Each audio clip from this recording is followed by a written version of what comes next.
মানুষ হারিয়ে গেলে নিউজ হই, কিন্তু এক এক রাজত্ব হারিয়ে যায় নিঃশব্দে। কোনো সংবাদপত্রে ছাপে না, কোনো শিরোনামে আসে না। শুধু গাছের ফাঁক দিয়ে পড়া রোদ জানে, ভেঙে পড়া বারান্দার ছায়া জানে। একদিন এখানে রাজা ছিল, জমিদার ছিল, রাসবিহারী সাহা ছিল। আমার বাড়ি থেকে মুরাকুড়ি গ্রামটা বেশি একটা দূরে না। ছোটবেলা থেকে শুনে এসেছি রাসবিহারী সাহার নাম, কিন্তু ঠিক জানতাম না তিনি কে। আজ আমি যাচ্ছি তার বাড়িতে, বাস্তবকে নিজের চোখে দেখতে। যেতে যেতে প্রকৃতির অপরূপ সৌন্দর্য উপভোগ করতে পারবেন লাখাই হবিগঞ্জ রোডে। কিন্তু আমাদের উপভোগের সময়টা খুব বেশি একটা দীর্ঘ হয়নি, কারণ আমরা ইতিমধ্যেই চলে এসেছি মুরাকুড়ি গ্রামে। আর এখন আমাদের গন্তব্য রাসবিহারী সাহার পরিত্যক্ত জমিদার বাড়ি। এই পথে হয়তো একদিন গুড়ার গাড়ির ছুটতো, রাসায়নিক ধূপের গন্ধে পড়তো বাতাস, আর গ্রামের মানুষ একপাশে দাঁড়িয়ে দেখতো এক জমিদারের যাত্রা। আজ সেই পথেই আমি হেঁটে চলেছি, শুধু সময়টা বদলে গেছে।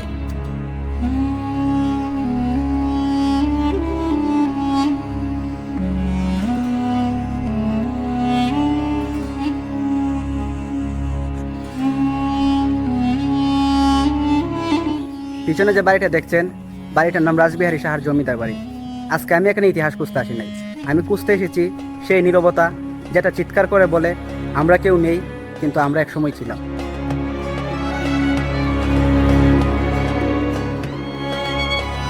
রাসবিহারী সাহা ছিলেন লাখাই অঞ্চলের এক অন্যতম প্রভাবশালী জমিদার ও ব্যবসায়ী। 19 শতকের শেষ ভাগে তার আবির্ভাব।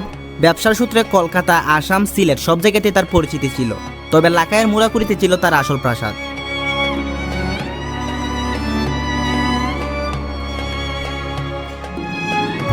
এই বাড়িতে একসাথে 50-60 জন লোক থাকতো। তার অতিথি হিসাবে আসতেন নাট্যকার, কবি, মন্ত্রী। বিকেল হলেই জমতো বাউল গানের আড্ডা।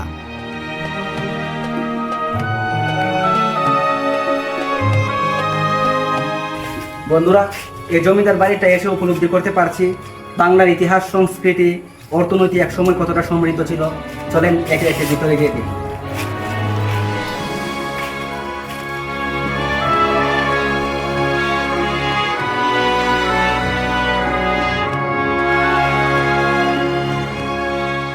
(1947 সালের দেশভাগের পর অনেক হিন্দু জমিদারি দেশ ছেড়ে চলে যান। রাসবিহারী শাহ ও পরিবার সহ চলে যান ভারতে। প্রাসাদ পড়ে থাকে ফাঁকা, শূন্য, নিঃসঙ্গ। ধীরে ধীরে বাড়ির দখল চলে যায় সাধারণ মানুষের হাতে। কাঠ, টালি, জানালা খুলে নিয়ে যাওয়া হয়। বাড়ির গান, হাসি, আলো সব বন্ধ হয়ে যায়।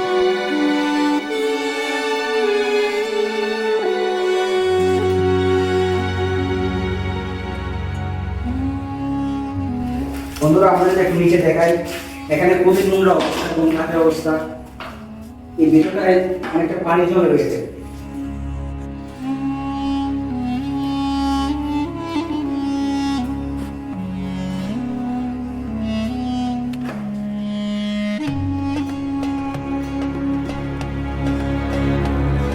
বন্ধুরা, ভিতরটা দেখে যা মনে হলো, এখানে খুবই ভঙ্গুর এবং নোংরা অবস্থা।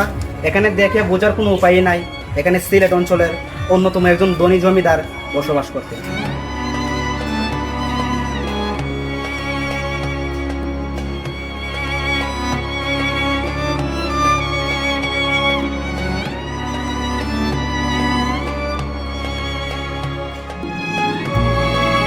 বাড়ির ভেতরে এই ভঙ্গুর অবস্থা দেখে মনটা ভীষণ খারাপ হয়ে গেল। তাই চলে গেলাম চাঁদের দিকে, চাঁদটিকে দেখার জন্য। চাঁদের এই বেহাল দশা দেখে আরো হতাশ হলাম।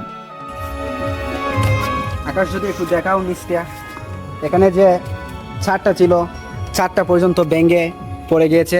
এটাকে যদি অতি শীঘ্রই বাংলাদেশ সরকার এটাকে সংরক্ষণ না করে, তাহলে অতি শীঘ্রই এই বাড়িটা, এই পুরাতন যে ইতিহাসটা আছে, সেটা বাংলাদেশের বুক থেকে হারিয়ে যাবে।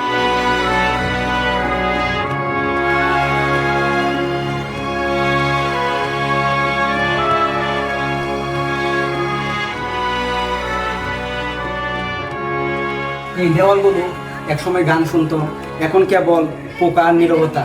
এই নীরবতাও একরকম কান্না।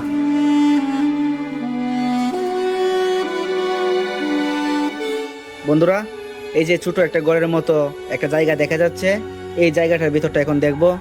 এই জায়গাটা দেখে মনে হচ্ছে এখানে সে সময় জমিদার সাহেবেরা পুজো দিতেন।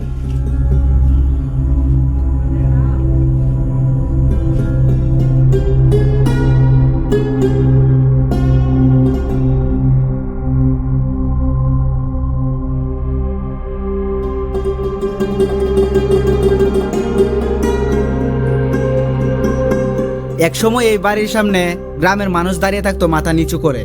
আজ তার ছায়াও নেই। সব অহংকার, সব দম্ভ কালের সঙ্গে ধুলোয় গড়াগড়ি খাচ্ছে।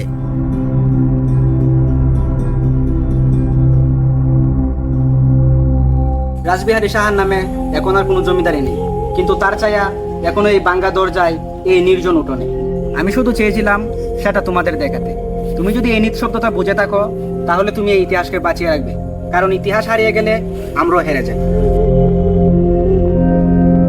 এই দরজাগুলো একদিন বন্ধ হয়ে গেছিল ইতিহাসের মুখে। আজ আমি চেষ্টা করলাম সেই দরজাগুলো আবার একটু খুলে দিতে।